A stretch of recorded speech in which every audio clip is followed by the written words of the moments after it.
This lake contains thousands of years of ancient history. This is Lake Nasser, the world's largest man-made lake. This stretch of the Nile is almost completely forgotten.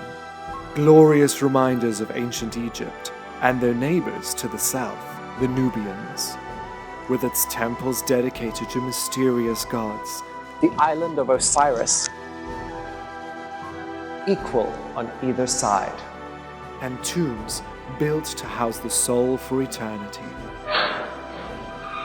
He was an Egyptian man sent down into Nubia to control the taxes coming up from the kingdom of Kush. This is the real ancient Egypt. A landscape unspoiled by tourists. That is why I am sailing down the length of the Egyptian Lake Nasser to bring you closer to discover the history of these wonderful sites. We are now approaching Wadi es-Sebua, the Valley of the Lions. These ancient marvels had to be rescued in the 60s from the flooding created by the lake. A 2-decade-long international effort to save history. As I travel the entire length of Lake Nasser by boat, we stop at every site along the way. I'm going to take you to see the top of Philae temple. This fortress was used as a hideout. Let's go see inside. To discover the Egyptian history, as well as the connection to their ancient foe, the Nubians. Ramses on his horse and chariot, shooting his bow and arrow. From the struggles of Thutmose and Hatshepsut, the real builder of this temple, to the spectacular achievements of Egypt's greatest pharaoh, Ramses II. He is here, a high priest. Tawazre became a fully fledged pharaoh. His endearing love for Queen Nefertari, shown as equals. The original location for the Temple of Dhaka. And we investigate the kings of Nubia, some of which you may have never heard of before.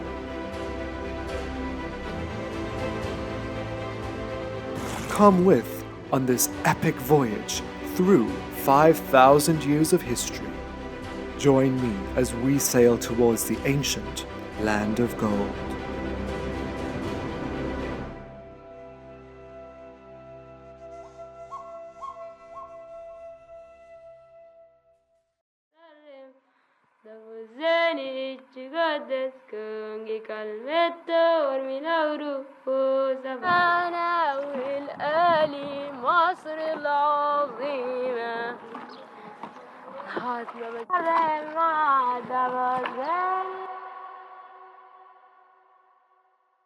Egyptian President Nasser holds a press conference and officially announces the construction of the Aswan High Dam. In addition to the Aswan Low Dam, this was to create the world's largest man-made lake. But a consequence of this was the flooding of tens of ancient Egyptian monuments. Delegates selected by UNESCO came together from all around the world in Egypt in a project headed by Christine de Roche-Noblecoeur. It was her idea to dismantle the temples and relocate them to save them from the monumental rise in water levels. But time was against them. Were they to stop the economic growth of modern Egypt or hold on to the ancient past? The lake, spanning 500 kilometers and 16 kilometers wide, was to bring new irrigation systems to Egypt, as well as providing them with constant electricity. Thousands of Nubian and Sudanese families saw their houses washed away. The Egyptian government relocated them to new locations. In 1964, President Nasser pressed the button and the lake began to fill.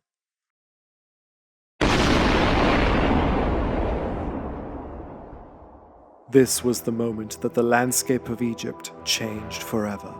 The teams moving the temples only had 10 years left to move them before they were completely submerged. Some sites, like the mud brick fortress of Buhen, had to be left behind to flood, Only images remain today. Other temples had to be dismantled and relocated, a project that took over a decade for some. Many countries helped fund the giant relocation project. Egypt's way to thank these foreign nations was gifting them smaller temples to display in their museums. Like the Temple of Dendur in New York, Tafet Temple given to the Netherlands, Elysia, the rock-cut temple given to Italy, now in Turin, and to Spain, the Temple of Debod, relocated to Madrid. By 1970, the dam was complete. By 1974, the reservoir had been filled.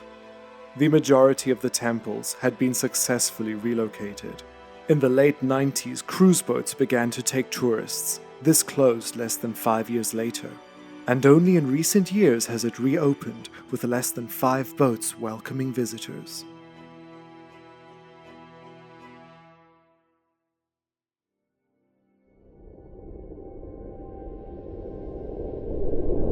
To fully understand Lake Nasser, we begin our journey just on the other side of the Aswan Dam, high up on the hill of Kubait el-Hawa.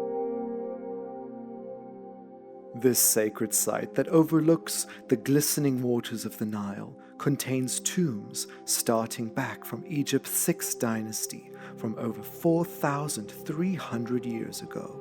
Surprisingly, this extravagant tomb is from a non-monarch, a nomarch. Sarenput, and his son is here, Ankh-Nura. Around 1800 BC, during the reign of Pharaoh Senusert, Sarenput independently ruled over Elephantine, placing his name into a royal cartouche, meaning Nub Kaura, the golden spirit of Ra. Pharaoh Senusert had gone into Nubia and conquered it. Now, nomarch Sarenput was in charge of all the trade from Nubia that had to pass through Elephantine into Egypt. An earlier tomb belonging to a man named Sanbi from around 2200 BC. He was sent into Nubia to recover his father's body, who had died during an expedition there to recover gold from the country. Now their spirits enjoy this beautiful view from their rock-cut tombs in the mountain of Kubait el-Hawa. This necropolis on the border of Egypt and Nubia had been used for over 4,000 years. Then, in the 5th and the 6th century, in the Byzantine period, this tomb was reconditioned into a Christian church. It's strange to think that a place such as this has been subject to the worship of so many different higher beings, such as the tomb of Sarenput I, the mayor of Elephantine and the high priest of the patron god of the island, which just happens to be our next stop on our adventure toward Nubia.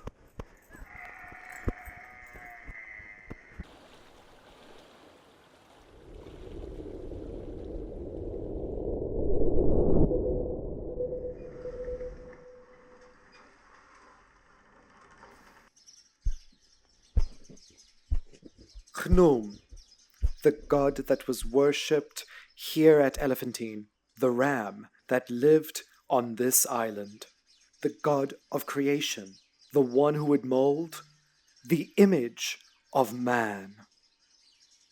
One of the main deities that were worshipped here at Elephantine, apart from the main god of the island, which is Khnum, we have Anuket. And Anuket is a very interesting goddess. She's known for protecting the Nile. And what's really strange, she's shown with this sort of cone-shaped crown. And this cone-shaped crown is what inspired Nefertiti to have her own crown. Because Nefertiti is shown with a unique crown only worn by Nefertiti. And here we can see that quite well, that this crown is what inspired Nefertiti. So in a way, because Nefertiti was divine in her own way, Nefertiti might have been wanting to connect with the protection of the Nile.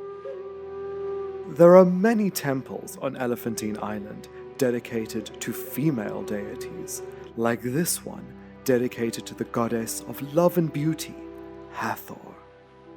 This temple is attributed to a pharaoh who spread the empire deeper into Nubia. We have Thutmose III here, wearing his military uniform, being blessed by the creator god, Khnum. On the other side, we have Satis, shown with the crown, the white crown of Egypt, wearing a double falcon necklace. She's so beautiful. And she is on the other side, holding Thutmose next to Amun. Yet it was a female pharaoh who commissioned this temple, the stepmother of Thutmose III. Hatshepsut here, we know it's Hatshepsut because she has been completely chiseled out. All the chisel marks are visible here. And it's interesting because this temple, you can see the images inside the temple actually resemble Hatshepsut, not Thutmose III. It's a more feminine face. But Thutmose III came in, stamped his name, and took out Hatshepsut. But some good guy did come along at one point, and some of the names of Thutmoses have been hacked out because that guy knew that this was the real builder of this temple. This is Hatshepsut, and here is an example of where someone came in. They knew that this is not Thutmoses. They came, they started chipping out his name, and someone caught them because obviously they had stopped.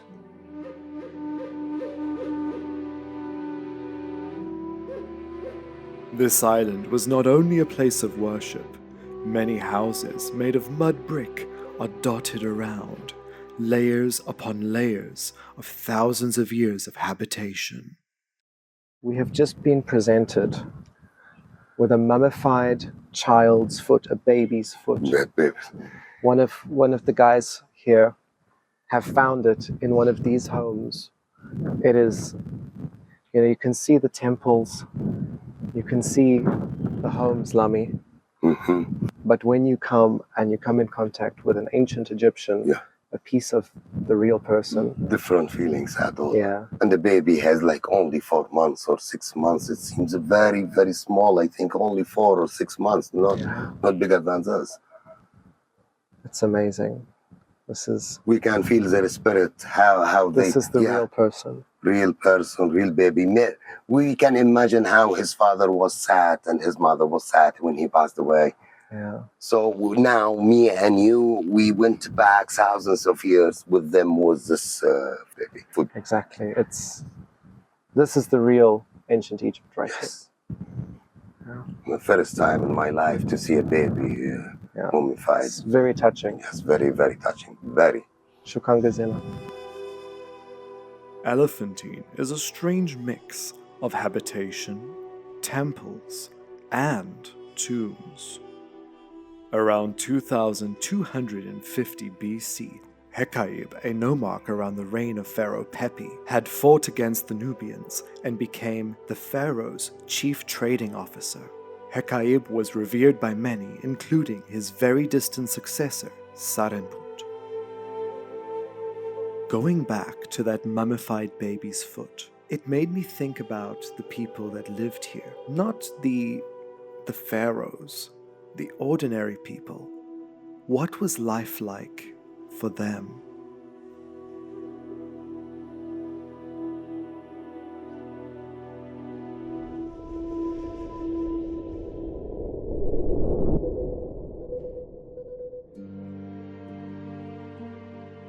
Further south, we enter a controlled buffer zone between the Nile and Lake Nasser. Philae temple, the temple of Isis, the temple of Hathor is there as well. But we're not just going to see Philae today. There is another place very nearby, a counterpart island that I want to take everybody to see. By 1906, the low dam had submerged Philae. But now, how would the high dam affect it? There is the old location of Philae temple. and they moved it around 1972, and they finished the project in 1981. And it's happened when they built the high dam, so the level of water between the two dams, the British dam over there and the high dam, became lower, so they could to see the Angelica Island. They surround the temple was like 3,000 wedges made of stainless steel. To surround the temple was and to not allow to the water to be in, so they surround it totally and completely, and they cut it around into thousands of pieces and move it from here to there.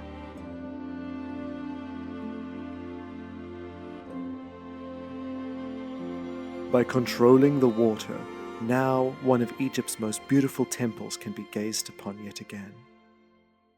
Here the wife of the god of the next life, Isis, was worshipped. Isis, not being a selfish goddess, shared the island with Hathor. The most ancient part of this site dates back to Pharaoh Nectanebo in 360 BC, although the majority of this site is built by the Greek ruling pharaohs, the Ptolemies. The Romans had a big settlement here in Aswan. We even have a Roman emperor here shown in full pharaonic dress, giving offerings to a Nubian god, the god Mandalus.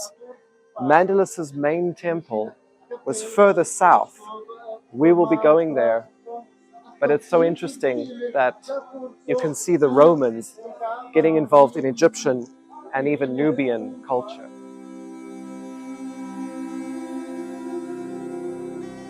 With the death of Cleopatra, the Romans invaded Egypt, followed by the Christians. The final people to worship the ancient Egyptian gods lived here. This text in Greek tells us in 394 AD, this site was cleansed of the pagan Egyptian gods. This image here of Ptolemy has such a great example of the Coptic chipping to remove the images, the pagan images, from this temple. The Egyptians believed that defacing an image would take away the spirit connected to it. Ironically, Ptolemy is shown here smiting the enemies of Egypt, whose faces have also been chipped out. But not all chipping was malicious. These weird scratchings that we see here are actually not created by birds or anything like that, or weathering. It's a specific scratching action that's happened here. What that is, people used to come here many years ago, thousands of years ago, to temples and scratch away at the sacred surface of the temple, because the temple was a gift from the god. It was the god's house. Scratch away and put it into a little bottle. They would go home with a little essence of that. Some people used to mix that into magic potions and things to be connected to the divine force of this temple. The force with which they wanted to connect was that of the goddess Isis. Isis was the mother of Horus. Horus was the reincarnated pharaoh on earth. The father of Horus and the husband of Isis was Osiris, the ruler of the underworld. He first ruled on earth, then, when he was murdered, he was reassembled by his wife Isis. She then became pregnant spiritually from him. One myth at Philae is that Khnum from Elephantine helped Isis create the form of Horus. The very heart of this temple revered the power, determination, and love of Isis. The inner sanctuary of the temple of Isis on Philae. And this offering table, it's more a plinth actually, would have had a golden statue of Isis. And this is where the priests would have come to adore the goddess.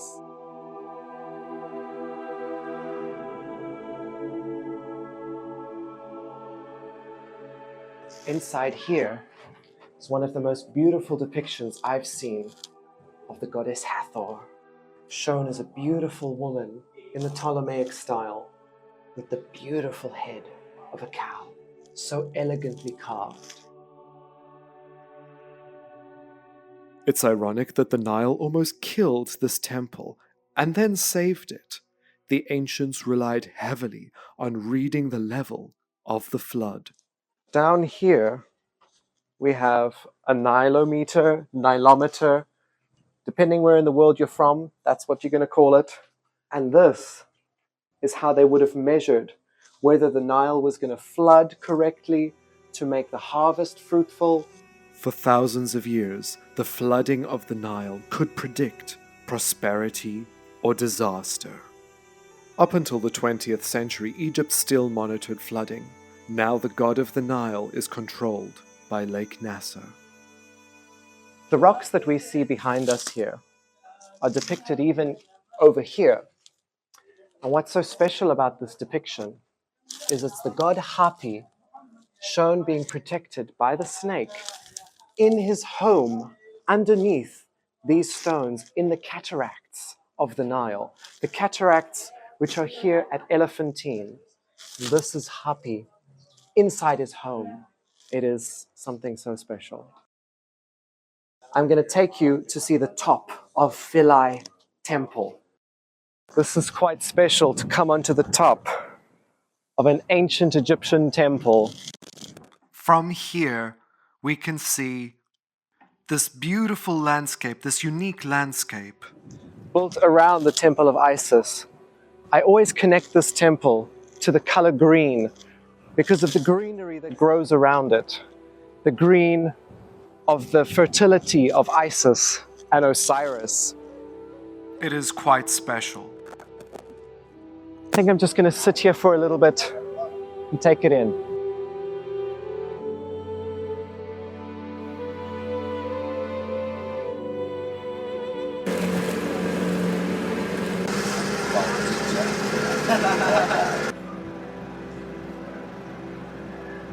Behind us here is the island of Bega. Bega is the island of Osiris, right adjacent to the island of Isis, of Philae, before it was actually moved. And at this temple, Osiris was worshipped.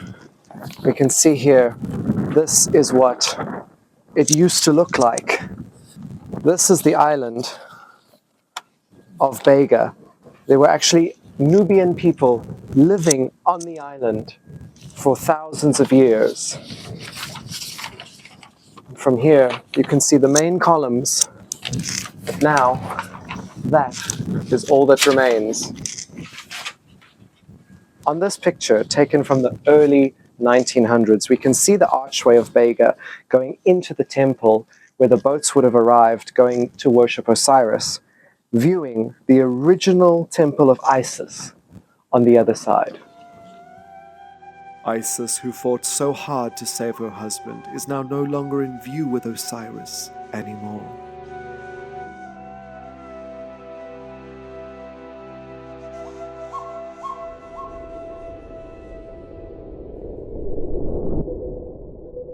Crossing the Aswan High Dam, we are now on Lake Nasser. The island temple of Kalabsha is dedicated to a Nubian god named Mangulus.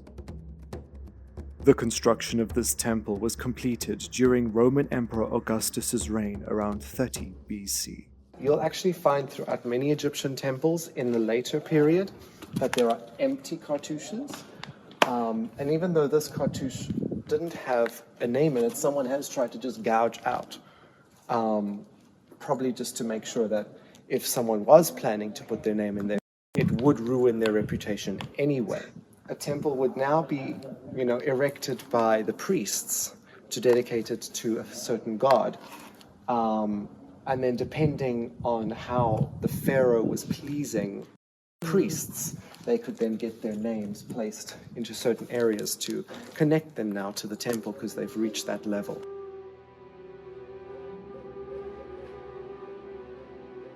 And this is the inner sanctuary filled with the gods, equal on either side. Because this temple is dedicated to the Nubian god Mangulus, Inside, we see a strong connection as well to the Egyptian god Horus. From the roof of Kalabsha, you get an idea of the remoteness of the site. Oh wow, shukran.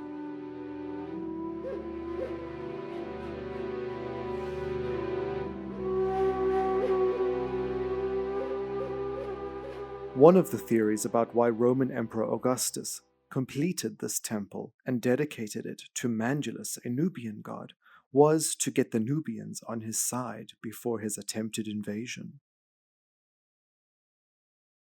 Left is Nubian Mangulus with Egyptian Horus on the right in this sparsely decorated temple.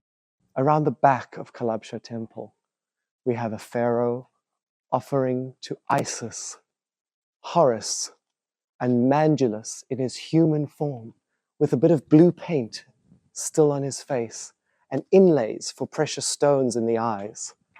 We go on, we have Horus again, Isis, and Osiris.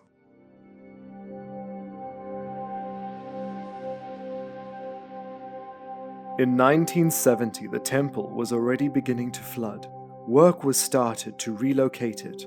It was cut into 13,000 stones and moved by boat to its new island location, 50 kilometers north. This island was large enough that it could accommodate more than one temple.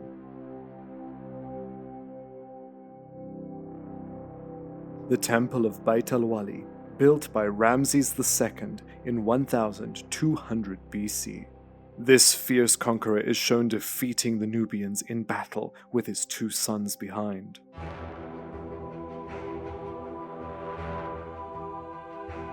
The other side shows the defeat of the Syrians. The prince presenting captive Libyans, while Pharaoh Ramses holds up the Syrians by their hair. Many of these captives were taken to Egypt to work, but some were executed by the pharaoh. They might be a little bit of propaganda, but the fact is, Ramses was riding on his chariot, killing enemies, smiting the people from Libya, as we can see here. Well, yeah, a lot of people say that he exaggerated. Maybe he did, but he did actually fight all these battles. So who are we to say? On the other wall, we see Nubian captives being brought into Pharaoh, along with the Kushites bringing in their tribute, such as foreign animals like giraffes, bulls, monkeys, leopards, and ostriches. Even though Egypt is in Africa, these exotic African animals were seen as a great gift to give to the Egyptians. The Nubians even gifted Ramses his pet lion. Ramses' eldest son seen being gifted for bringing in the tributes from Nubia. The great King Ramses, standing before the goddess Mut, the wife of Amun. Yet in Ramses' time, when we see Mut, in fact, it is modeled off of the face of the great royal wife, Ramses' one true love, Nefertari, because Ramses was Amun, Nefertari was Mut on earth.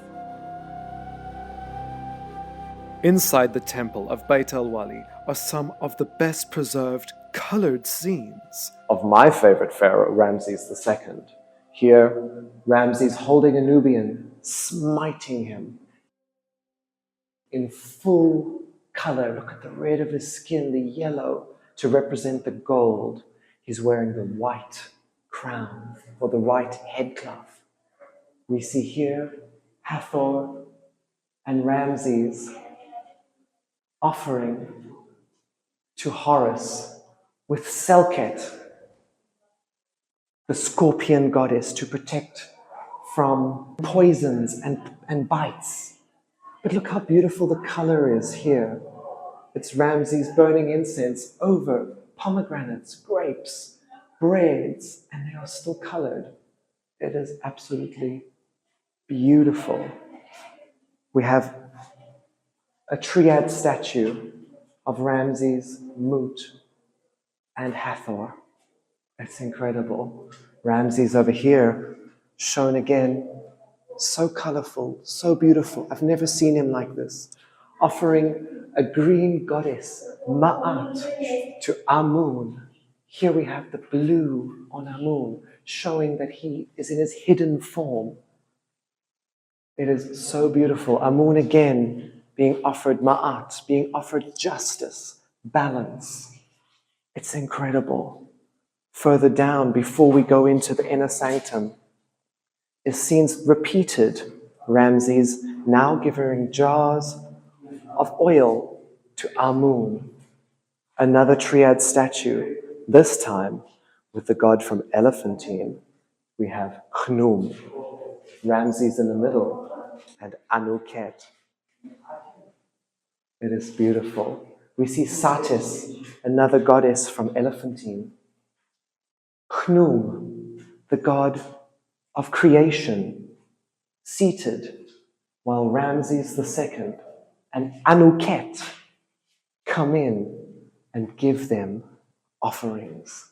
In fact, the goddesses behind Ramses are supporting him before the other gods, supporting the fact that Ramses II is in fact on his way to become a god. Again, Ramses on the other side, shown smiting a Libyan, the two major enemies of Ramses II, repeated twice here. The inner sanctuary, we have the gods again repeated from the outside on the inside.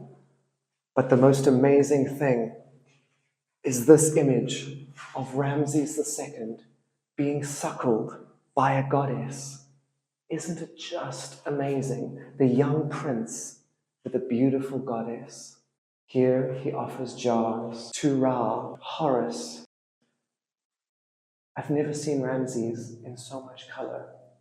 Before, Amun and Amun Min, right over here, inside this inner sanctum, would have been probably a golden statue dedicated to Ramses II, because in fact, Ramses declared he was a god.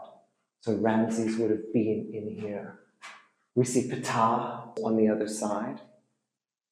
Amun again being burnt incense of frankincense by Ramses II. Khnum, the creator god, creating life for Ramses. Khnum gave life to Ramses because Ramses lived until he was around 96. And the life from Khnum that went into Ramses created over 150 children.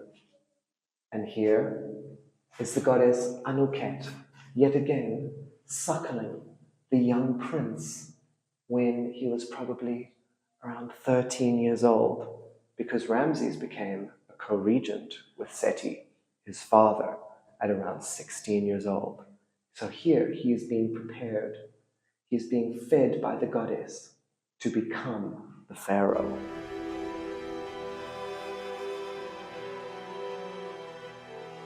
Across the arid island is the Chapel of Dedwen. Dedwen was a Nubian Kushite deity known for gifting wealth and prosperity. He became the patron of incense, a very important commodity to the Nubians. This Nubian chapel was built around 600 BC.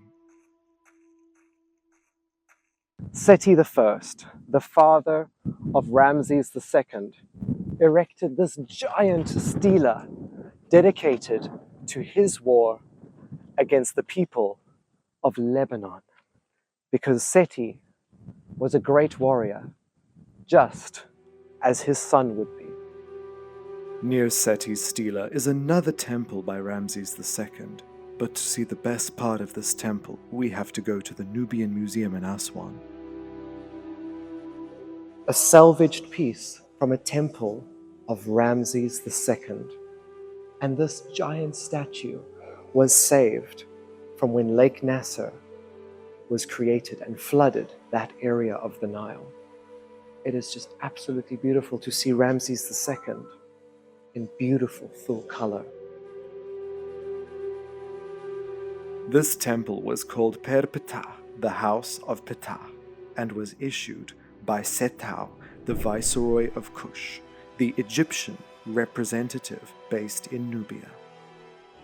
Unfortunately, most of this temple is now flooded, and only the outer courtyard and one interior statue could be salvaged.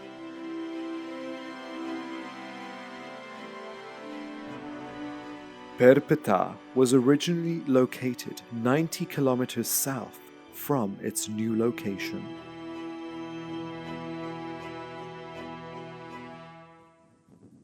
In this temple known as Garf Hussein, which is actually by Ramses II, you can see Ramses here next to Horus. But what I love are these giant depictions of the pharaoh over here with Sekhmet and Ptah. It is absolutely beautiful. They are absolutely giant. Look at the size of some of these depictions of Ramses II. It's absolutely monumental. I can't believe it, that I'm actually seeing this. I've been studying these temples for years, and I'm actually here. So it's sort of like a dream come true for me. Looking out at Lake Nasser, between the giant, colossal statues of Ramses.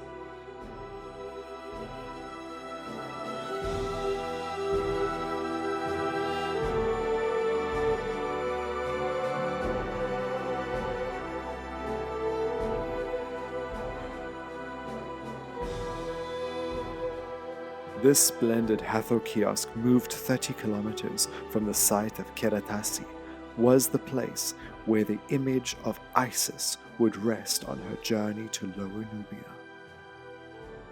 A similar journey that I am embarking on the private Sai Safari boat.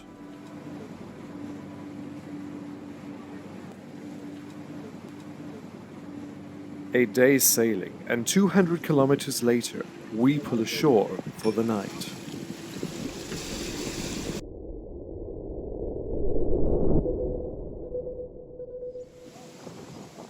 I don't think I could have prepared myself for just how rural Lake Nasser actually is. No signs of life, power lines, or another boat for miles. It's quite peaceful, actually.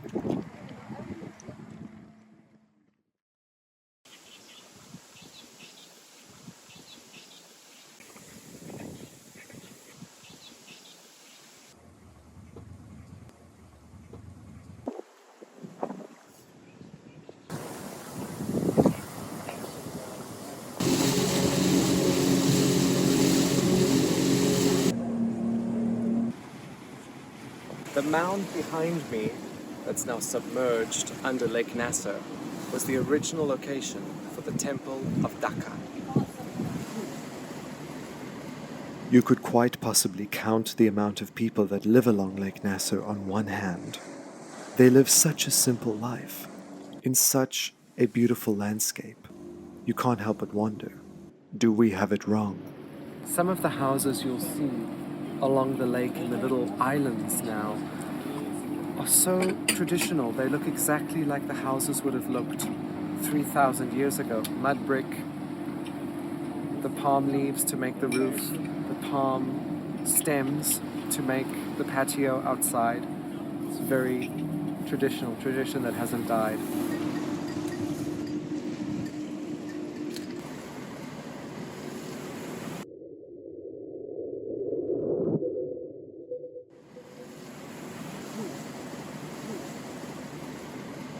We are now approaching Wadi es-Sebua, the Valley of the Lions. I've been looking forward to seeing this temple for so long.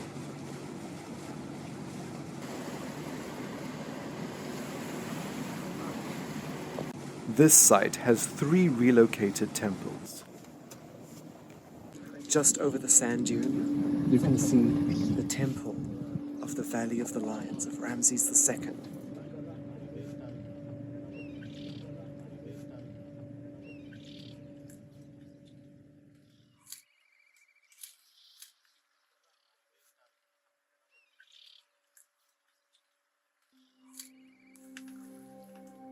We are given a warm welcome by the man who lives at this site by himself, employed to care for the temple.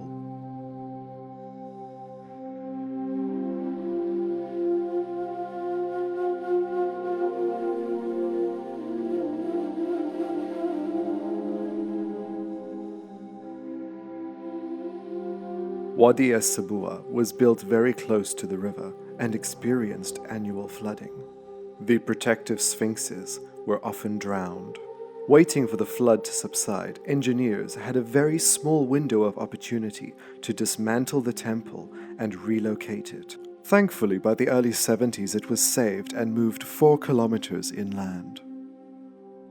Order over chaos was restored, much like the story of the falcon Horus defeating the evil Set and avenging his father Osiris. Captive Nubian enemies crouch below the lion-headed Sphinx of Ramses II. South are the Nubians, and north are the Libyans. The Sphinx was a harsh reminder that you obeyed the Egyptians here. This temple was originally named the Domain of Amun in the worship of Ramses. Inside the hallway, walking towards the temple of Amun, are these beautiful sphinxes of Ramses. As you walk up, you hear the echoes coming back to you from the temple walls. Ramses standing here with a beautiful woman at his side. Let's go see. It's actually one of Ramses' daughters, named Bintanath. Around year 25 of Ramses' reign, she is given the title of Great Royal Wife, although she wasn't a wife in that sense, since Ramses and his late wife, Nefertari, disapproved of inbreeding. Bintanath's name is Semitic of Canaanite origin. This colossal statue of Ramses II holding the staff of Khnum, the creator god. But what's even more impressive is the dedication on the outside. Ramses II smiting the enemies, presenting them before Amun.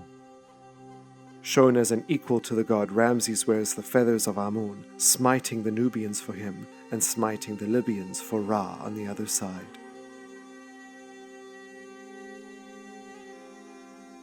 This site was the official residence of Setau, the Egyptian nobleman who in year 35 of Ramses' reign became the viceroy of Kush. Ramses trusted Setau to set up this temple as a key trading point for people traveling to and from Egypt between Nubia. For centuries, this forecourt would have been bustling with traders.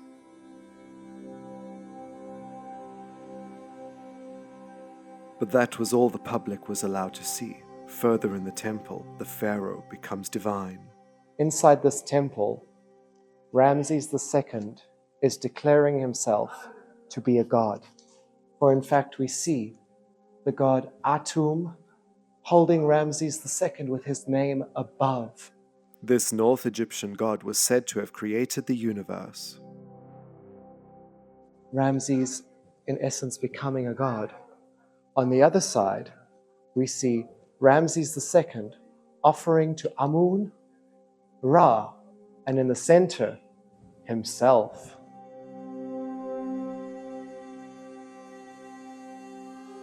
The hidden one, Amun, the king of the gods. On the other side, we see the god Geb, the god of the earth, seated with Ramses, being offered to by the pharaoh. In a lower register, we see the god Amun-Min, Amun as the fertility god, with Ramses appeasing him. Bathed in sunlight, Ramses seated between Amun and his wife Mut. Although Nefertari had died by then, this image of Mut is most probably inspired by Nefertari, since she was the god's wife. Inside this court with pillars lined with statues of Ramses in the form of Osiris, we get the idea that he's taking on more religious roles rather than militaristic endeavors.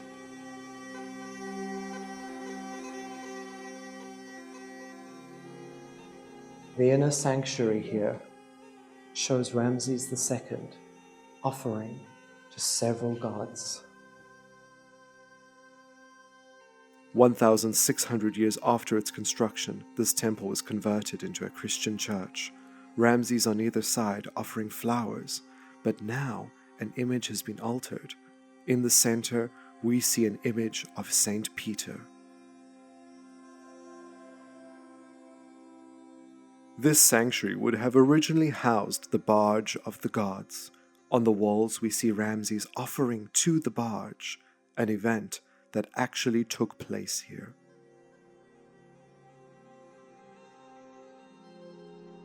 The other side, Ramses wears a cap crown or headcloth while pouring out oils and burning incense before the barge.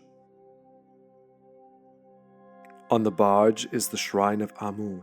The pharaoh holds the staff of the god while offering him lotus oils. And from this, Ramses is given strength from the wife of Amun.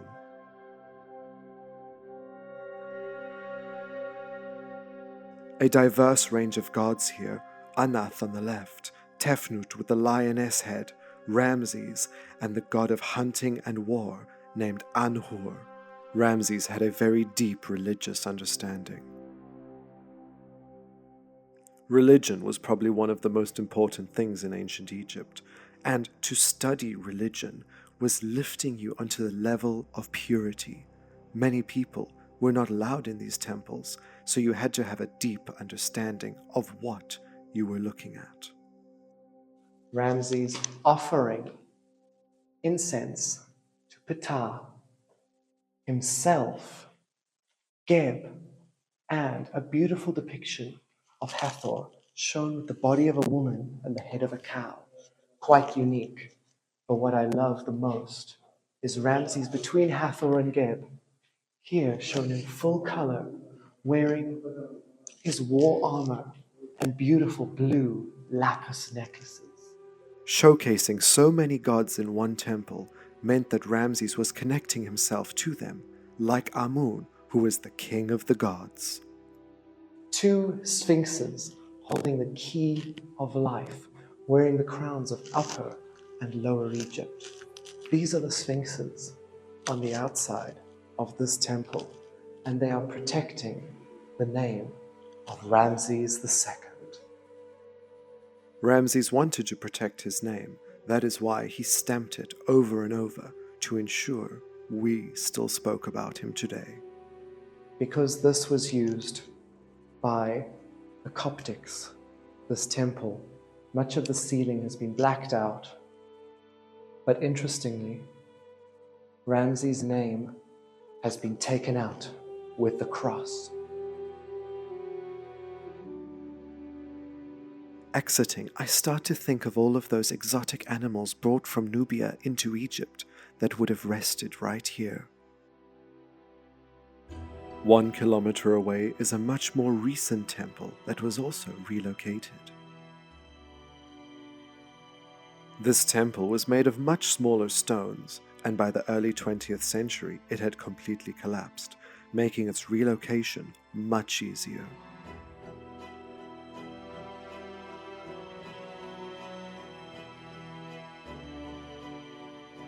We already sailed past its original location, 40 kilometers north. This is the Temple of Dhaka.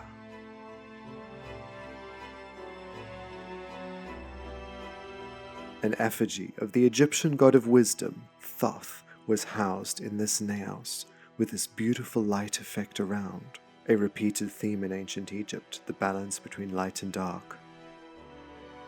Anhur and Mangulus merging as one, the combination of Egyptian and Nubian gods are shown in this temple because it was a collaborative effort between Greek pharaoh Ptolemy IV and the Nubian pharaoh Archemani from Meroe.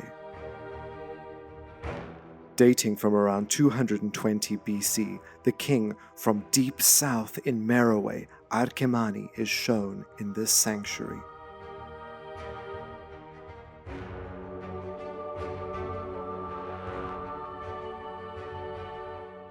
The temple was originally built to affirm the ties between Egypt and Nubia in their trade and military efforts. In the Roman period around 30 BC, Emperor Augustus expanded this temple, building the large entrance pylon. Then, Emperor Tiberius transformed this temple into a Roman fort. Following that, it was used by the Christians, and many Jewish graffiti can be found on the walls still, some believe showing the Ark of the Covenant.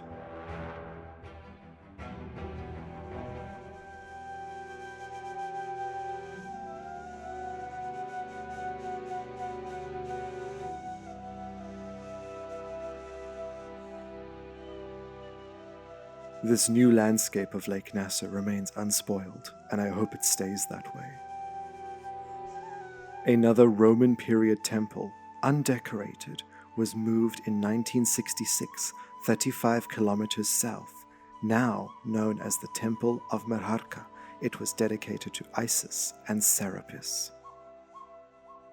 It's sunset, and it's sadly time to sail on.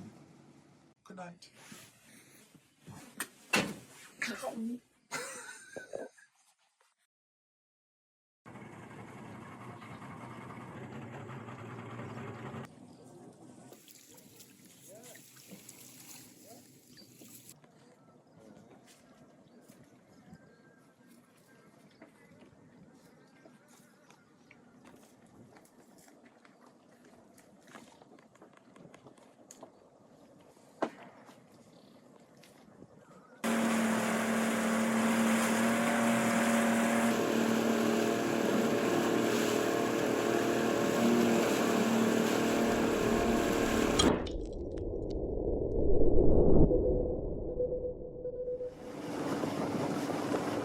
We are now 250 kilometers from Aswan, halfway on our journey.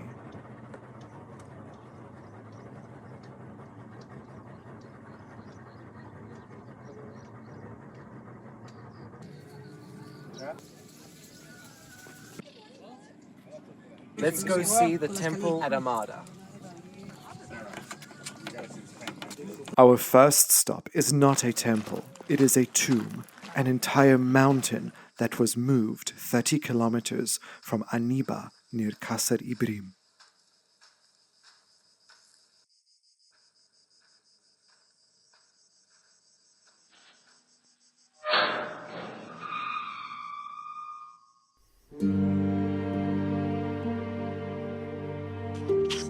In the tomb here of Penawut, it's quite small for a man of such stature, because Penawut was the viceroy of Kush.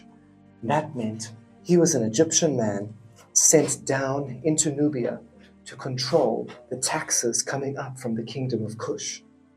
In his tomb, we can see his wife and the man Penawut giving a text to, giving a text to the god Thoth.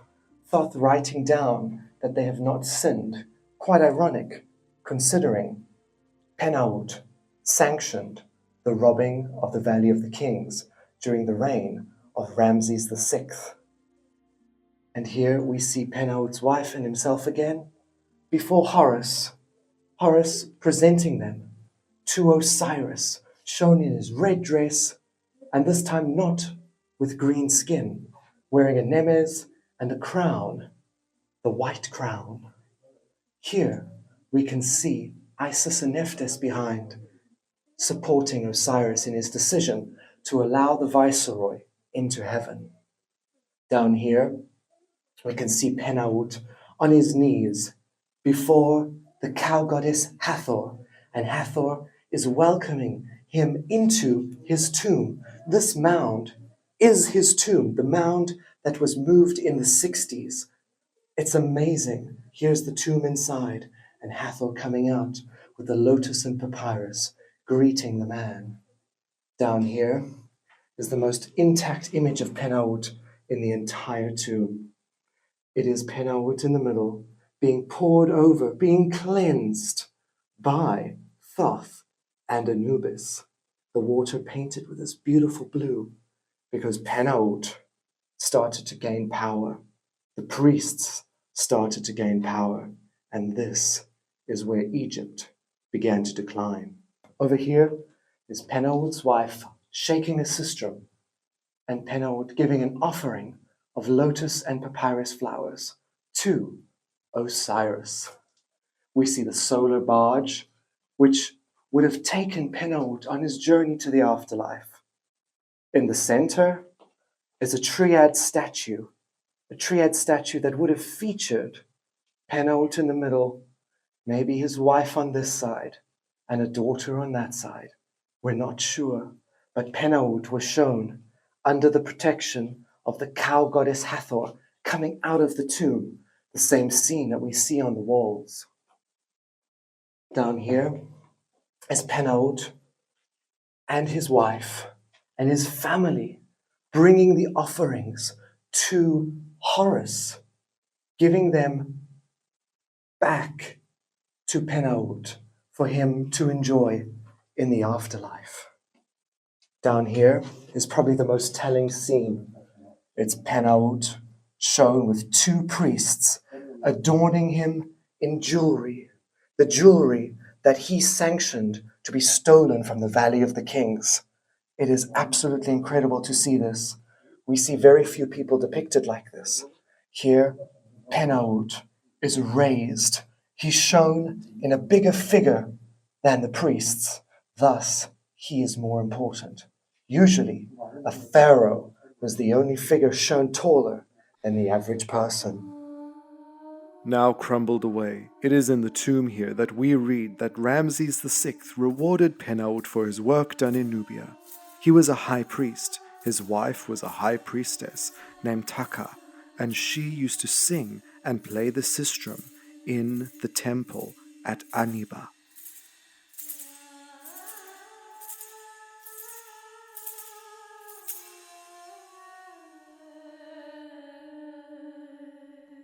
So this is yours. Okay, what's the name? No. Selket.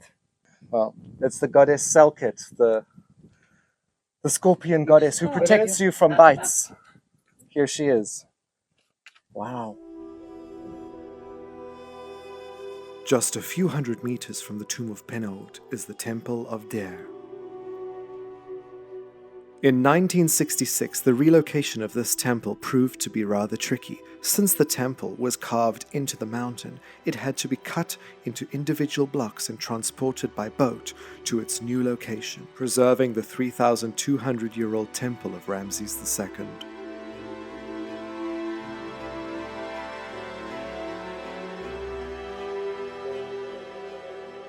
The temple was overseen by Hoi, the viceroy of Kush and the predecessor of Setau. In the outer courtyard is a scene of Ramses' son bringing in captive Nubians before the pharaoh. By this time, Egypt had seen a long conflict and peace with Nubia. The Nubians were not only captives, they were revered for their warrior-like abilities, many of them being brought to Egypt as expert archers. Here, I've just seen something that's made my day. Ramses II in battle, smiting his enemies before Amun. But here is Ramses' pet lion. This is Ma-Hes, the pet lion that's depicted at Bait al-Wali and Abu Simbel, and here at Der. This lion was trained by the Nubians and brought to Ramses as a gift. We can see Ma-Hes's name written here at the top with the determinative of a lion. Ramses gave this lion an identity, and the name means the one who is beside him. This lion shone beside the great pharaoh.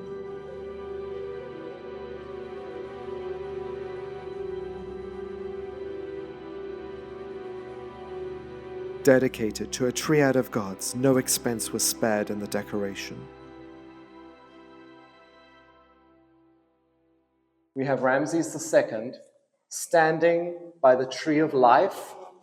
He's picking his name off of the tree, his royal name, and he is presenting his name towards the god Ptah and Sekhmet. And next to that, we have the god of wisdom, Thoth, writing down exactly what is happening. He's giving Ramses his name.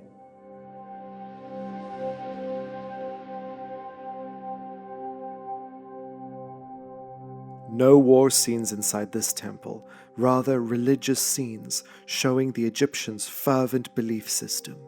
Vivid images of the gods like Hathor, the god of fertility, Amun-Min, shown with his erect phallus before the pharaoh. Ramses, frozen in time in procession. Here is Ramses II, shown wearing the leopard dress with the cap crown. He is here, a high priest. But what's interesting, Ramses and the other priests are presenting the barge with a statue of Ramses towards, no guess, Ramses himself.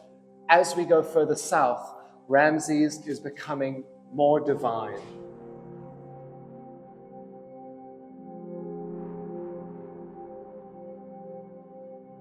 This temple feels completely unspoiled.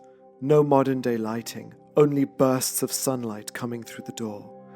I feel like one of the ancient explorers seeing this temple for the first time. The boldness of colors, the variety of scenes, the change in style of the pharaoh.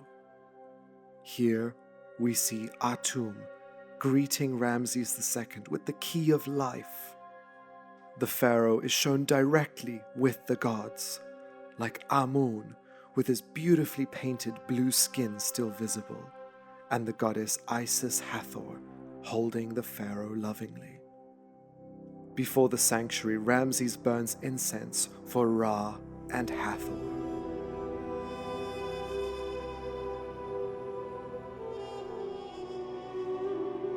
This temple is dedicated to Amun, Ptah, and Ra Horakhti, hence the vast amount of falcon-headed sun deities shown with the pharaoh, like here where we see the god of war, Montu.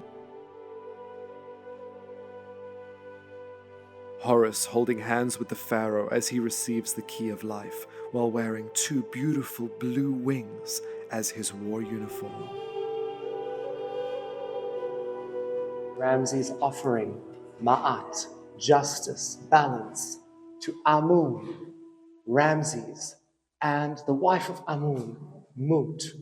But here, Ramses is in the middle, in some way, because Nefertari is known as Mary Mut, the one that pleases Mut. She is the god's wife.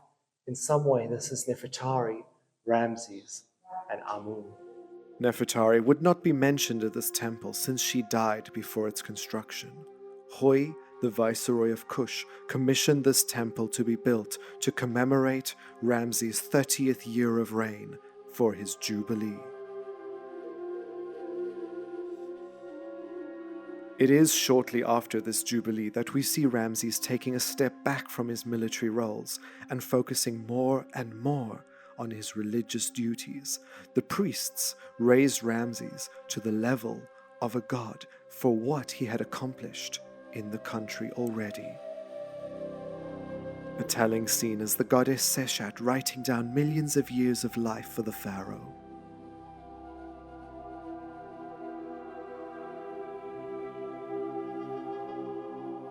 Seshat's prediction certainly has given Ramses immortality.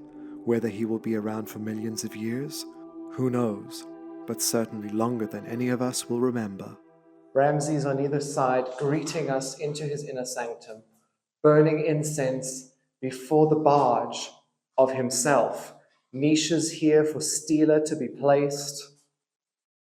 Ramses appearing as the god of the moon, Khonsu, then giving offerings to Ptah, shown wearing the cap on his crown. In such color, I can't believe it. I've never seen Ramses so colorful before. The inner sanctum with the four seated statues and Ramses in the center. The king giving an offering to Ra, Ramses' namesake. Again, the barge, The same scene repeated on this side.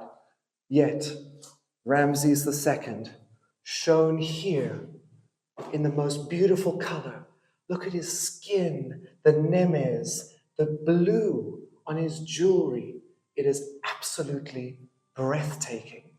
And to be in this temple on Lake Nasser that was relocated, it's just incredible. But what's more incredible is I have this temple all to myself. And in some ways, I would like for tourists to come and see this. But in another way, I don't, because I don't want these places to lose their magic.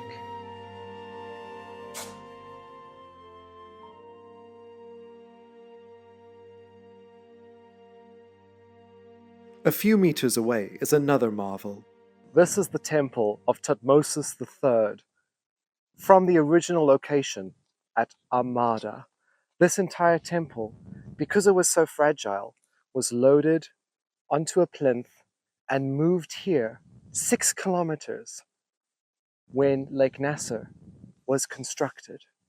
It's just incredible that they moved the entire temple in situ as a one complete structure. Let's go see inside.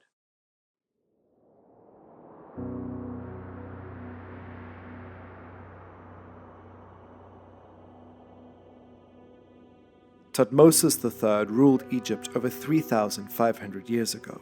This temple is one of the first and oldest Egyptian temples created in Nubia.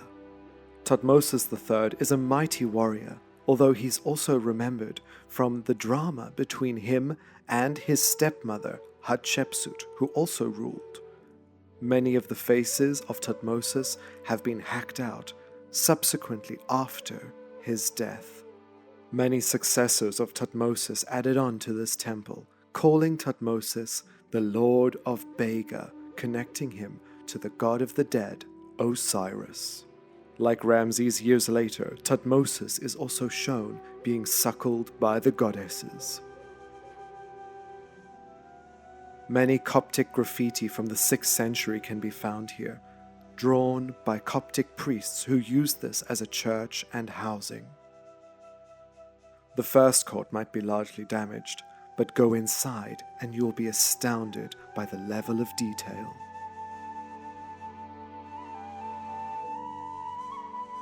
The sanctuary is shared between Thutmose III and his son and successor Amenhotep II.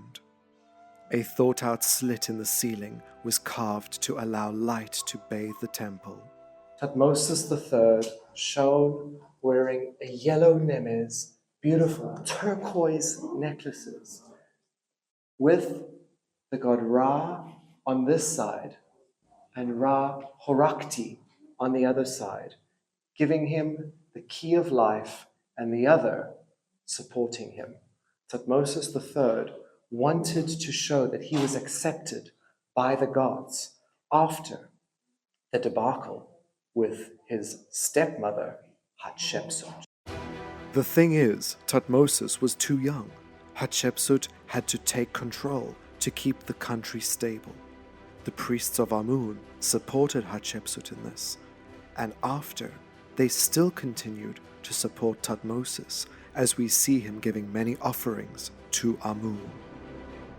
Thutmose's eyes, nose, and mouth have been chiseled out here, as well as his name, a fate that befell this pharaoh when people figured out what happened between him and Hatshepsut.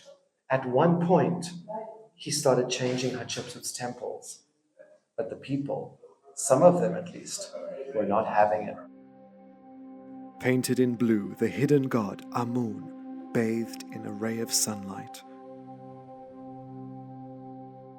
The namesake for Thutmose III's son, Amenhotep II. Amenhotep II did much to please Amun. We have stela coming from this temple where Amenhotep says that he has defeated the enemies in the north, in Libya and Syria. He then says he defeated the enemies in the south, in Nubia. He took 6 of these enemies and hung them on the walls of Thebes.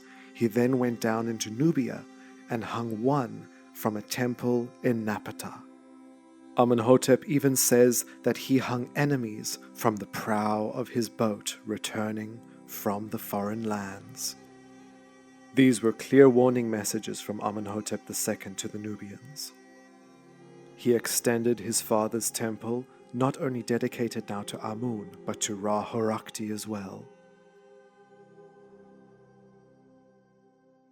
Here is a pharaoh between two gods, with the name above Amun-hotep, the ruler of Inu. Inu is Cairo, Menefer, Memphis. So this is Amenhotep II inside this temple of Thutmose III. Even in the courtyard, we have the name of Thutmose IV repeated throughout. So this temple was added on and adapted by several kings. The temple was originally built to celebrate Thutmose III's Jubilee, shown performing these celebrations like leading the cows of Amun or running around the track, a tradition that dates back over 1,000 years before the reign of Thutmose III, something that every pharaoh wanted to do. The hypostyle hall contains the names of 3 dynastic successors, Thutmose III, his son Amenhotep II, and his son Thutmose IV.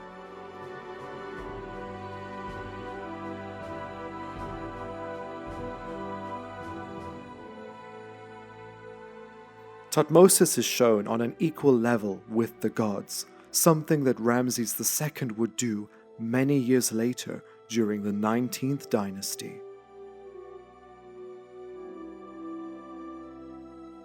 Inside this temple at Amada on Lake Nasser, we have 2 19th dynasty rulers.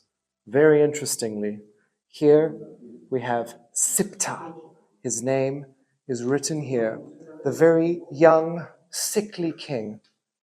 He was so young and so ill that his sister over here, Ta-Wasret, actually took the throne as a co-regent, and then she became a fully fledged pharaoh.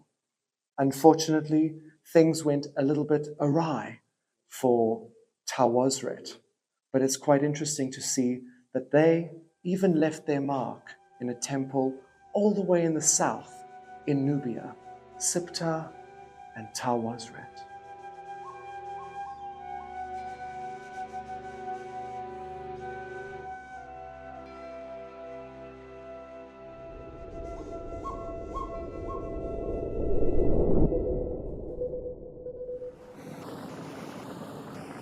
Approaching the fortress of Qasr Ibrim.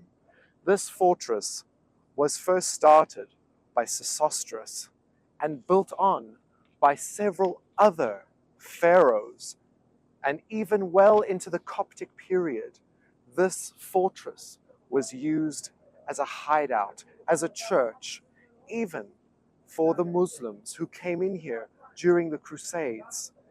There's so much history on this little island. In fact, it was at one stage a big mountain. Underneath of this fortress, there are several temples that are now lost under Lake Nasser. We have a temple for Thutmose III with an inner sanctum with 4 statues shown. Beside that, we have Thutmose III again, sitting here on his throne, receiving the offerings from Kush, the viceroy of Kush, the taxes coming in. We can even see over here, this is the list of the taxes that were brought to this fortress right here. And finally, we even have New Kingdom, 19th dynasty, Seti I, here Seti smiting a Kushite while receiving offerings, taxes, tribute from the people of Kush. On this island as well is where we find the Merowe people. The people of Merowe were a strange mix between Egyptian and Nubian. They had their own culture and their own art style. The Nubian Museum in Aswan has statues and a temple hailing from Kasr Ibrim. This lion is found in Kasr Ibrim. Very special art, Yes, different than the art of ancient Egypt and because this is all Meroitic art. yes, Meroitic art. Meroe, from Meroe. Meroe influence. Yes. Because Meroe, it's located at the south of this, in North Sudan. In between culture. Between, yes. You collect between the Nubian native civilization or art and the ancient Egyptian art as well. You can see it's so different. It's totally different. It's weird. Yes, very weird. When you look, you think they are Roman, but when you know very well, they are from Meroe. Very weird. Strange bar bird. Yes. And beautiful at the same time. You can imagine it's a bird and man head and also sandals of man. I never ever seen something like that. Breasts. And breasts is also. It's not quite rigid. It's not quite round. It's this weird in between. In between everything. Yeah. Man and a bird, male and female. Yeah. So interesting. So interesting. The hieroglyphs, the statues, they select each part of ancient Egypt and they did, for example, the statues from the New Kingdom, the hieroglyphs from the Pyramid text, the mortuary temple from the New Kingdom. Mix of everything.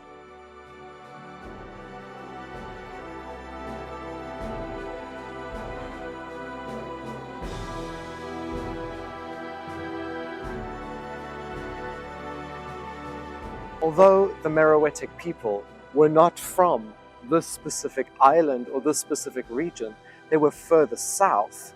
They did have a big settlement here on this island.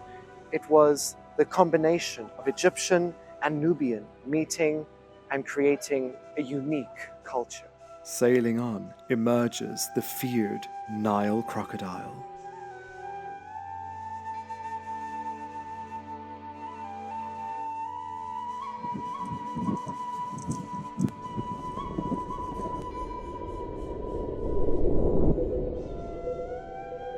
It's at this point that I rarely feel like I'm heading deeper into Africa.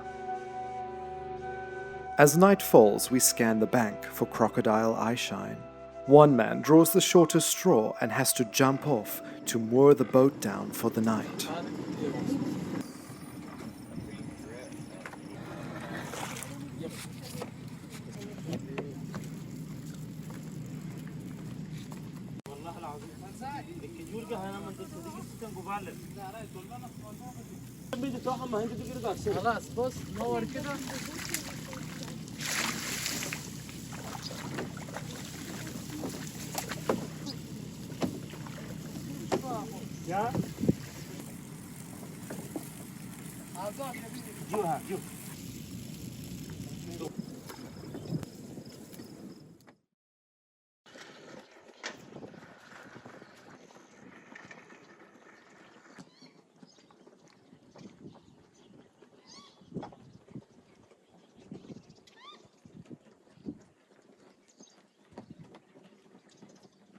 Day 4, and we are 3/4 down Lake Nasser, ready to sail on closer to Sudan.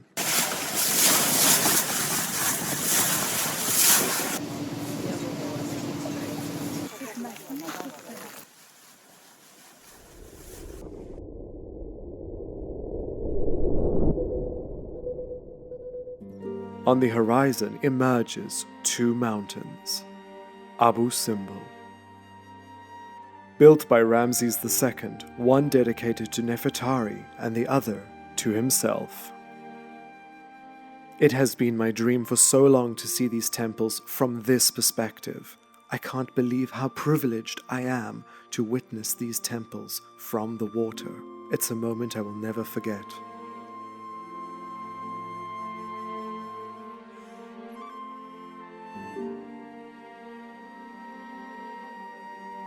We leave the temple behind with the thousands of people that flock to it every day to continue sailing on, because tomorrow I will have the temple all to myself. We pull in just outside of the village set up in the 60s to accommodate the people who moved the monuments.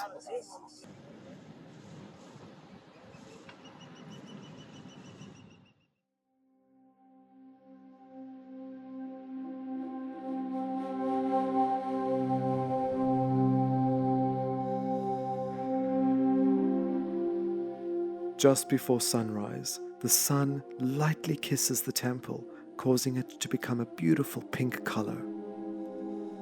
At the center of the facade is a god known as Ra-Horakhti, meaning Horus of the horizon.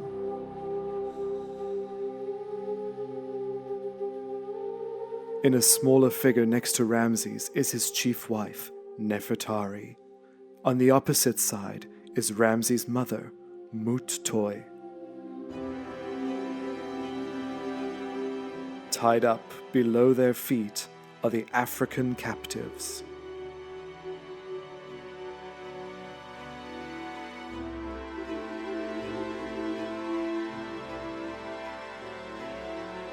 By building this temple in Nubia and showing the captives, Ramses was sending out a strong message.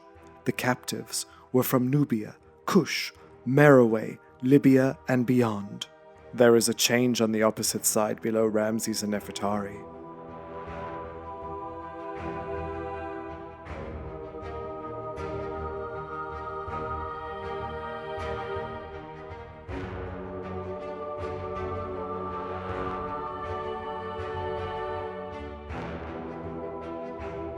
These are the tied-up captives of the north, identified by their unique hairstyles. Canaanites, Hittites, Assyrians, Persians, and more. Ramses clearly showed the Egyptians as in charge. The different forms of Horus are lined up, attentively guarding the temple.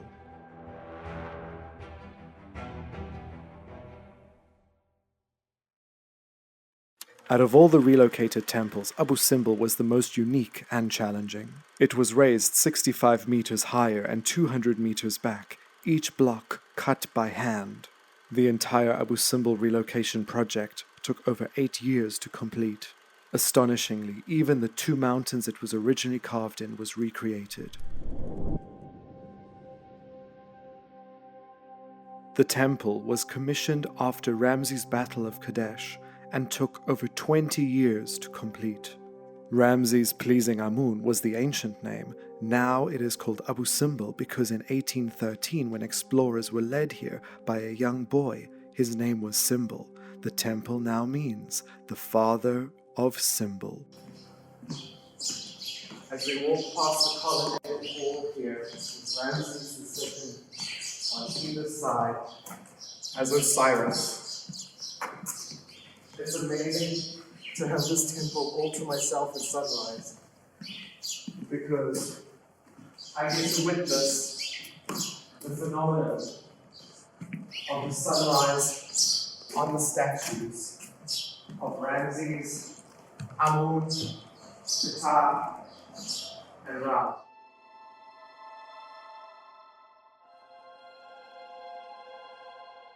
The sun bursts through the entrance on 2 days a year, 21st of February and 21st of October, marking the Pharaoh's birth and his coronation.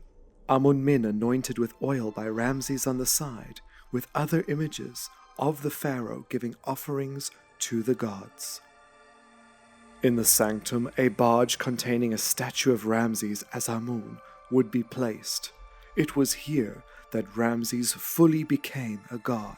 On this site, he wanted to remind us of his greatest achievements.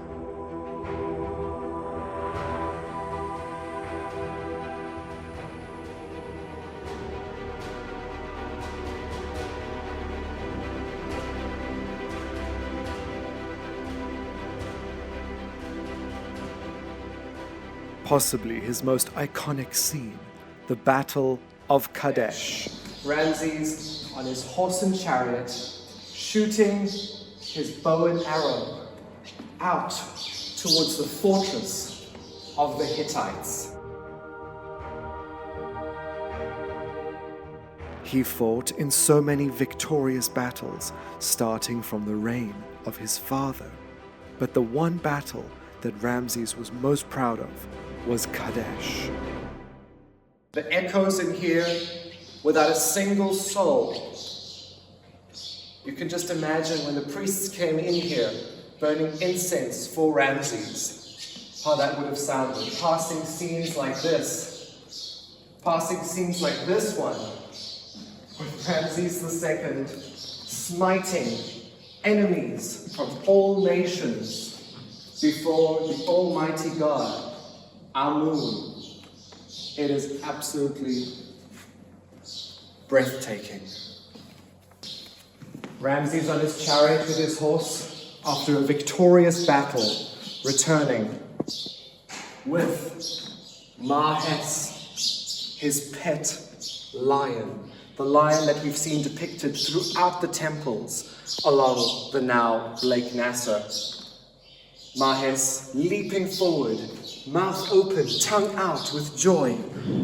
Mahes' name means the one who is beside him.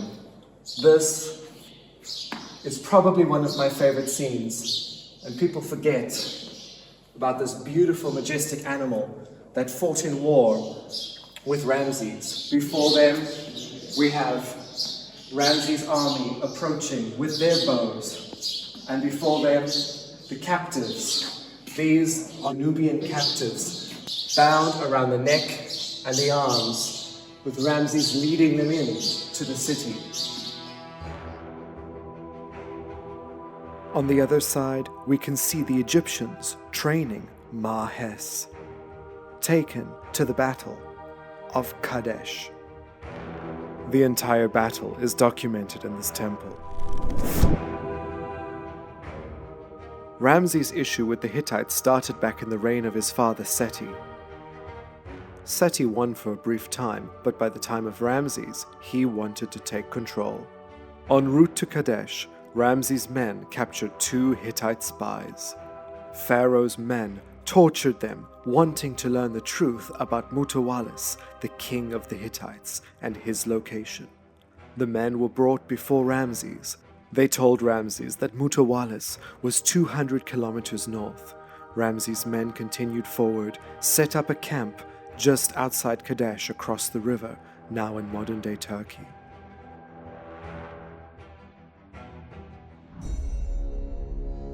However, Ramses was deceived. The 2 men had lied, and Ramses and his men were ambushed from the Hittites across the river. The Egyptians were outnumbered. It looked like defeat.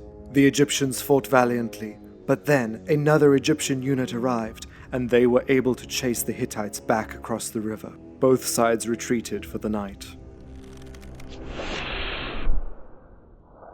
At camp, Ramses received a letter from Mutawalis asking for a draw, since Ramses had killed the Hittite's son. The next day, Ramses and his injured army set out for the stronghold of Kadesh. The city was perfectly placed between the river. The faster Egyptian chariots encircled the city, perfectly illustrated here. The battle was chaos. They seemed evenly matched. After hours of fighting, many Hittites were dead in the river, and many Egyptians were killed.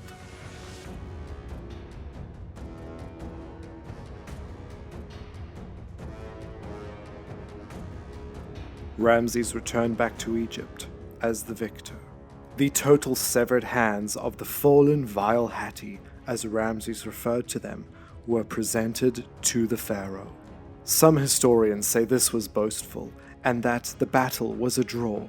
Yet the Hittites wrote letters to Ramses referring to themselves as your servant. If they won, why would they refer to themselves as this?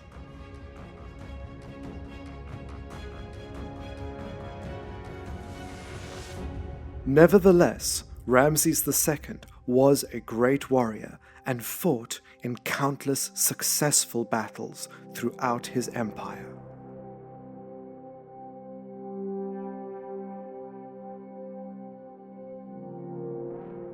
Ramses' legacy does not only spread to the battlefield, he also had many wives and produced almost 200 children.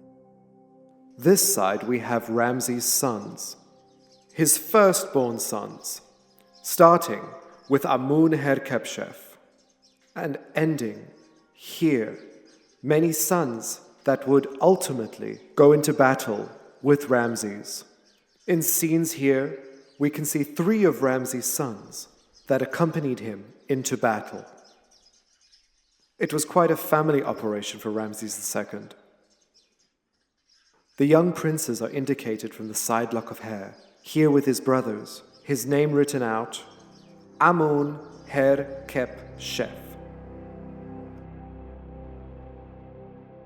This temple is to commemorate Ramses' war efforts, showing him smiting his enemy. He's in battle, killing a Libyan man, and over here, stepping on the head of the enemy. This prolific warrior wanted to show what he did. He fought in so many battles. He lived until he was 96. Ramses II, showing himself here as a living god, all-powerful.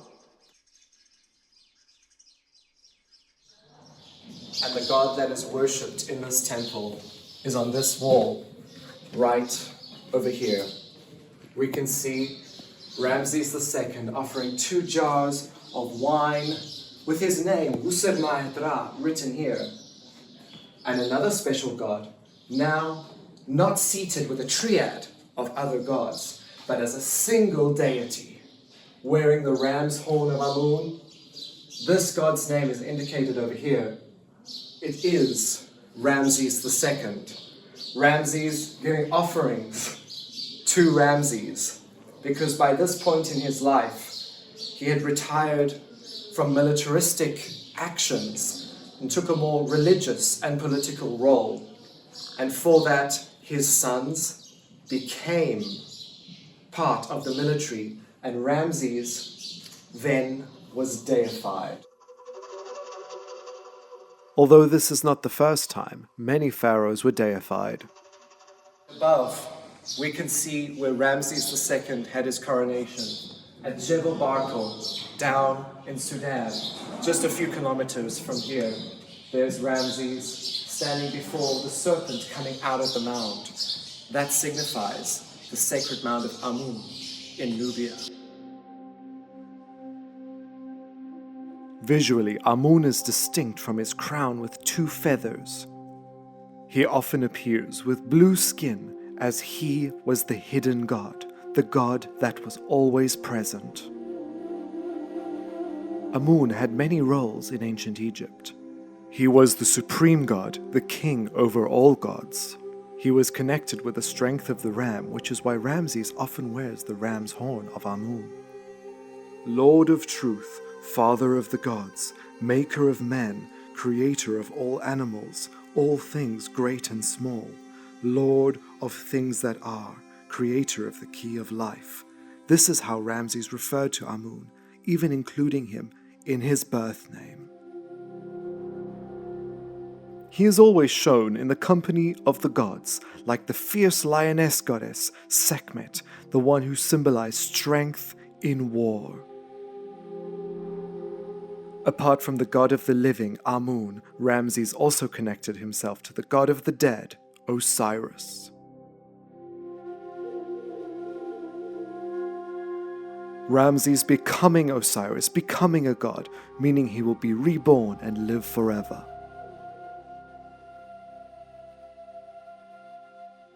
In the main temple at Abu Simbel is my favorite scene. Well, second favorite scene. I'll show you my favorite in a moment. We have Nefertari shaking sistrums before Ramses, giving an offering of incense to the gods. But Nefertari is shown tall and slender, beautifully depicted in full color in this temple. On the other side, we have the god Amun-Min, shown with his erect penis, the god of fertility. Behind him is Ramses II with Hathor, Hathor here would actually be Nefertari, because both of these royals were deified within this space.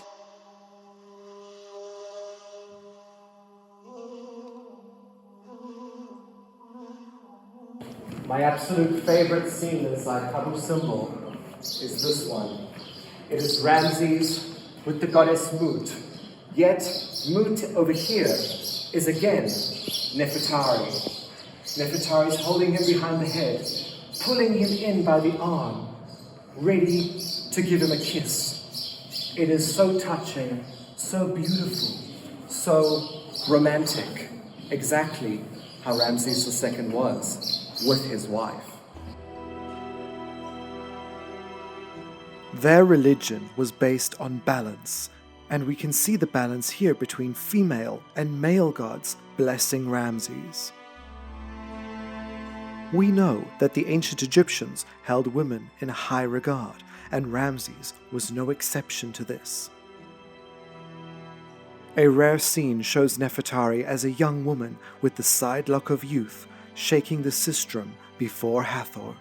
Nefertari and Ramses had met when they were around 13 years old, before Ramses became pharaoh. Nefertari was not only Ramses' wife, she was his companion. She was trained by Ramses' mother to be the best wife and the best queen possible. We see them performing many rituals together.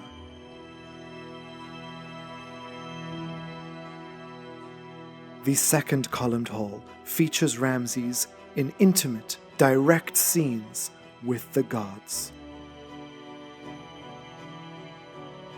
Montu, the Theban god of war, offering the key of life to Ramses, gently touching it to his nose.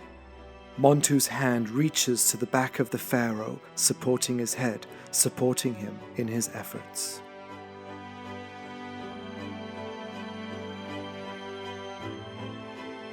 The protector of Pharaoh on earth, Horus, supports a smiling Ramses. The doorway before the sanctuary shows the pharaoh performing his jubilee rites, and hidden in complete shadow is the mysterious god Ptah. Opposite is Khnum. Ptah was the god of craftsmen. Khnum was the god that crafted your destiny. These two came together and formed the destiny for the then deified king.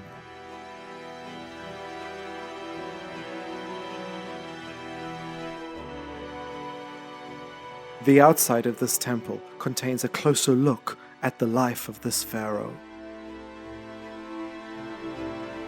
A chapel dedicated to the god of wisdom is on the side of this magnificent structure.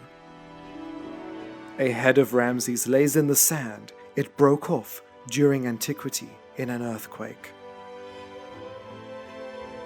Commemorating a Hittite princess union, many steles such as this around the temple give us an insight into his reality. Possibly the saddest scene here at Abu Simbel is on a stela on the side.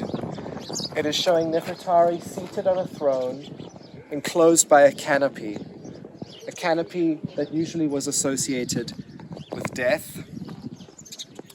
We see Ramses II with their daughter Merit Amun offering to the gods. Nefertari is seated below because at this point she had already died. This is just one of many everyday scenes, if we can call it that, of Ramses on the outside. Some steles show Ramses with his son receiving offerings. Next to Nefertari's temple are other stelae as well. The prince is identified through the feather scepter. The viceroy of Kush bows before the pharaoh. And of course a stela glorifying Ramses in battle, one of the longest ruling pharaohs of all time.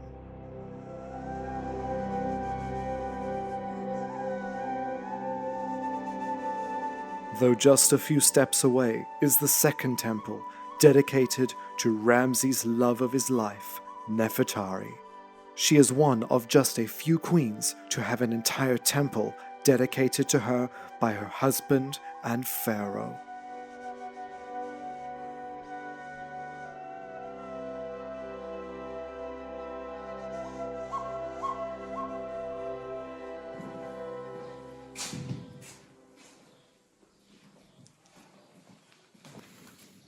The smaller temple at Abu Simbel, yet it's the more beautiful one.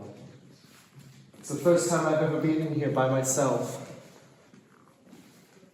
I have time to observe the face of Hathor, the face of Nefertari, inside this beautiful temple. But my favorite scene is further down here. It is the inner sanctum with the statue of Hathor coming out. Nefertari underneath the chin of Hathor. Over here is Ramses giving offerings to both of them. And around the side over here is Ramses and Nefertari seated on the throne of Egypt, shown at the same height, shown as equals. This scene would suggest that Nefertari was a co-regent with Ramses at one point. She was in charge of the politics when her husband was away at war.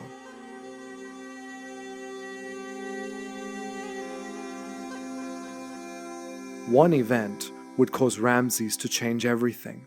While he was away, there was an attempted attack on Nefertari. Nefertari even accompanied Ramses II into several battles.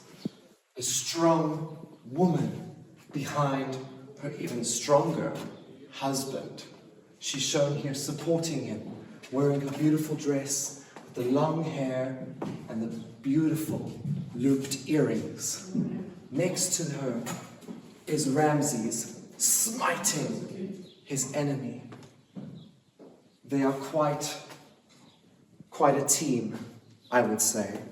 On the other side of the temple, we can see another scene of Ramses and Nefertari at battle, this time not with the people of Amurru, but the people of Nubia. Ramses smiting the Nubian man by holding up by his hair. This smiting was overseen by Amun, who offers Ramses his sword. And the beautiful Nefertari shown wearing a short wig, again supporting her husband. And we know that she accompanied him on at least 2 battles. She was quite a phenomenal woman.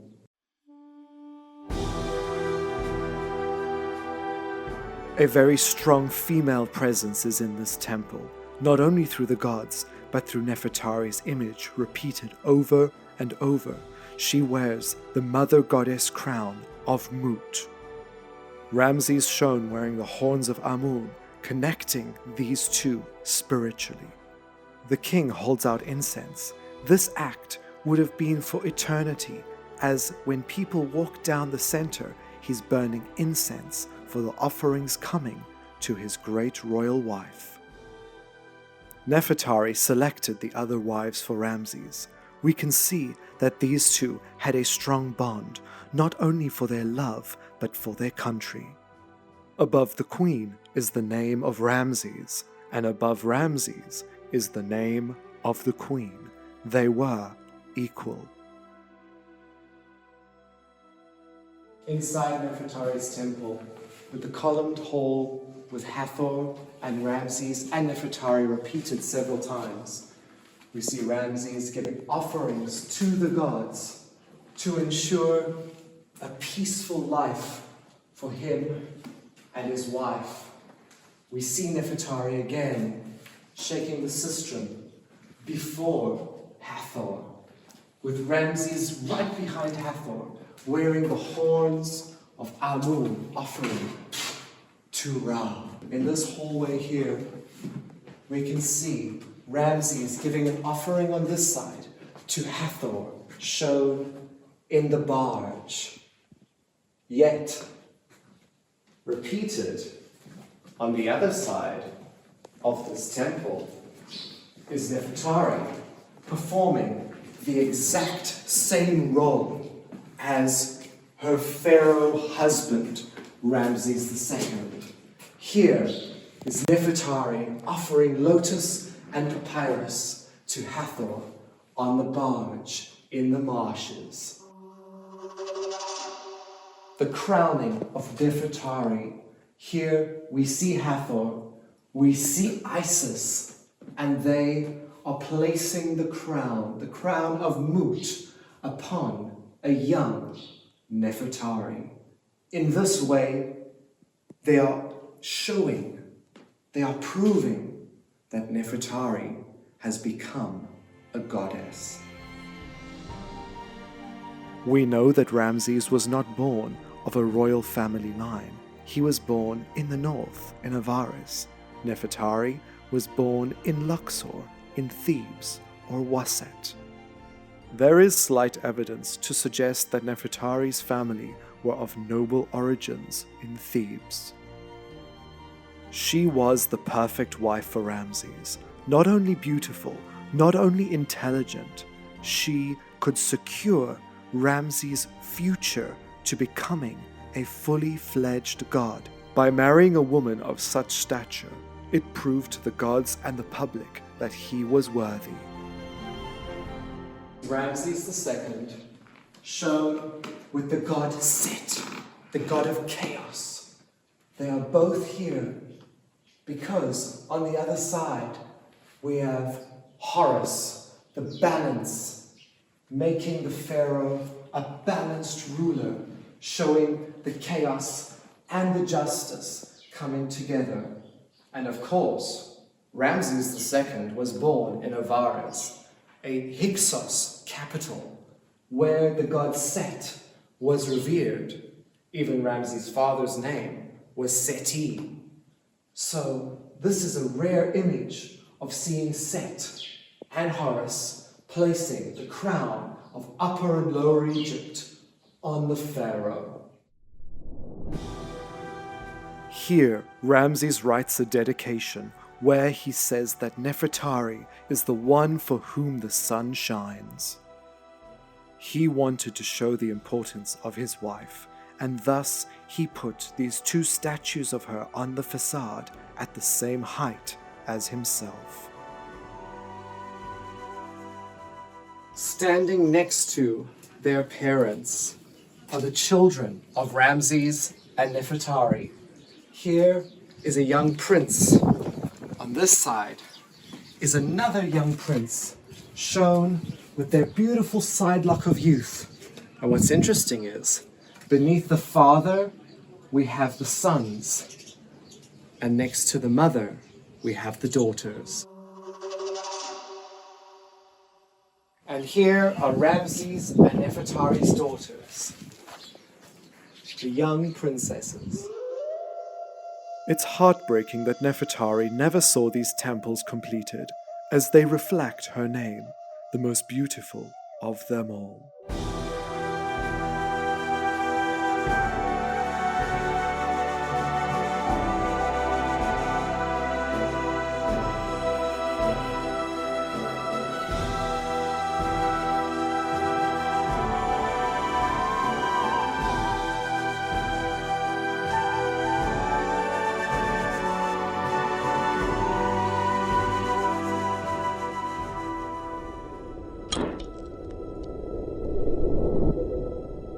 We have now reached the end of our journey, 350 kilometers south of Aswan.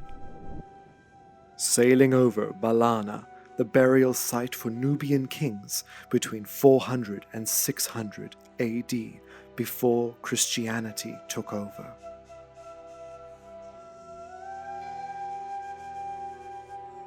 Undecorated tombs now sunken under Lake Nasser. It is impossible to know who these crowns belong to, yet they are the crowning jewel in our journey, the final outcry of ancient Egyptian and Nubian culture that survive from Lake Nasser.